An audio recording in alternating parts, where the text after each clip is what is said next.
de Bolivia, California, Ginebra, nos vamos a México. Seguimos en Latinoamérica para contactarnos con nuestra colega Jessica Petrino. Hola Jessica, ¿cómo estás? Hola chicos, ¿cómo están? ¿Cómo va todo por allá a pesar del frío? Hablo con todos los tucumanos y todos me dicen lo mismo. No estamos acostumbrados, viste que acá tenemos la sangre subtropical y extrañamos el solcito. Bueno, Jessy, contanos, una tucumana trabajando en México en este contexto de coronavirus también muy particular porque un presidente anticuarentena totalmente. Sí, la verdad que lo que ha planteado López Obrador es como una especie de, te diría, intermedio entre un presidente muy pro cuarentena y un Bolsonaro, por ejemplo, que es totalmente anti cuarentena. Si bien López Obrador comenzó sus alocuciones tratando no de estigmatizar a la cuarentena, pero sí tratando de que no se afectara la cuestión económica. No se lo ha visto, por ejemplo, tampoco con barbijo, con tapaboca públicamente.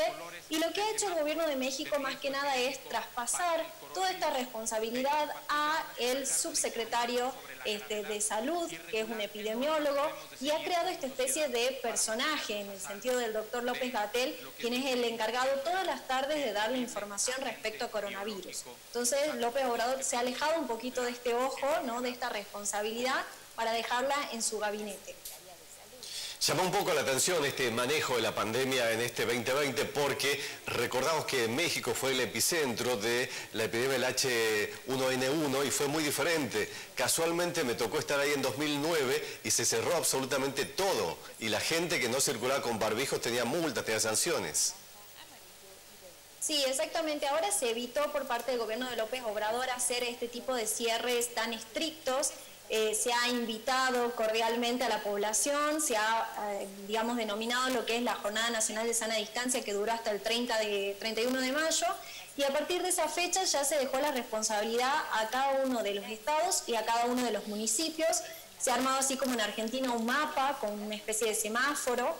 Hoy muchos lugares de México todavía están en rojo y otros, como la Ciudad de México, por ejemplo, ya pasó a una fase naranja y se han abierto de nuevo los centros comerciales, lo cual ha generado una gran polémica aquí en México por el aumento de los casos y de las estadísticas que ya están superando a otros países como España, como Italia, pero hay que aclarar que México tiene mucha más población que estos países. Entonces todavía, si bien los números macros son muy altos, si hacemos la relación entre contagios y número de población, no es tan alto, o sea, no hay que engañarse por ahí con los números tan absolutos. Claro, pero una cosa es el porcentaje de contagios con respecto al porcentaje de población y otra cosa es el ritmo en el que suben los contagios, que es un análisis aparte. Y esto sí debe tener que ver con los conglomerados de gente y estas situaciones de flexibilización que indefectiblemente generan muchas personas en un mismo espacio cerrado.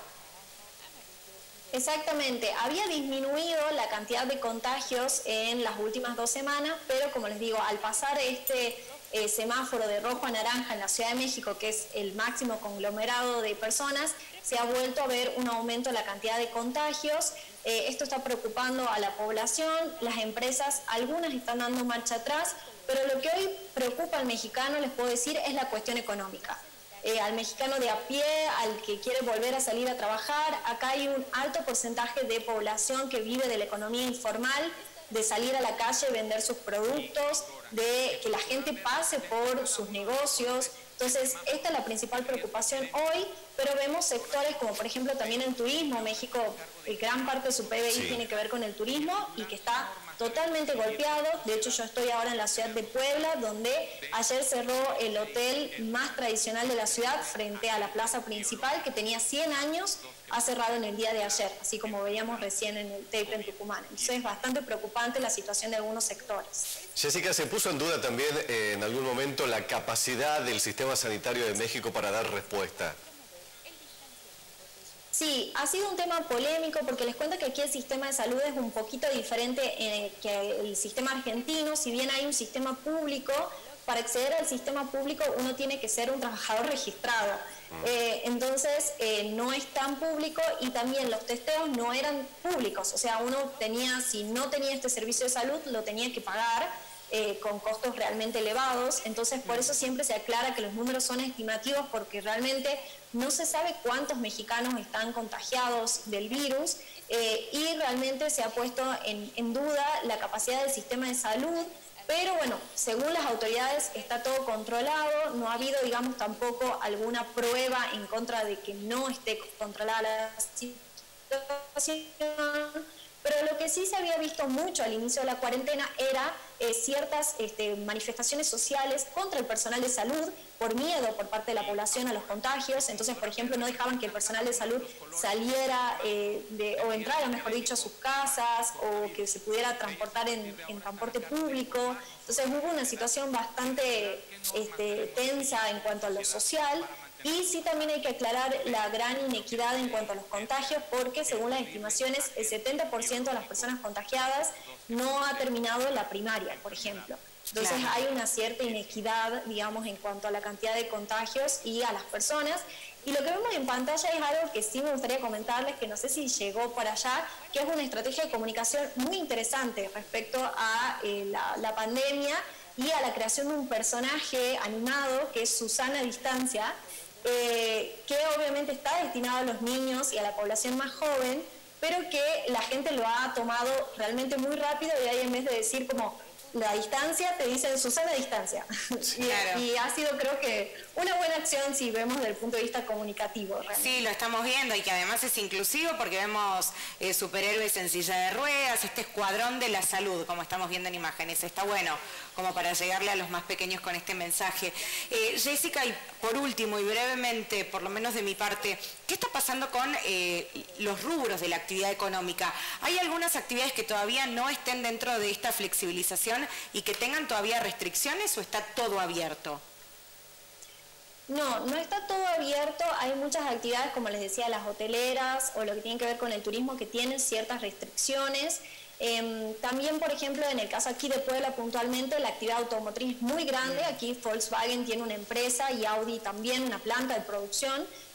Saben que México se destaca justamente por el tema de la producción automotriz. Entonces, por ejemplo, en el caso de las plantas, sí se ha empezado lentamente a volver con los distintos trabajos y ensamblajes, pero en un esquema totalmente escalonado.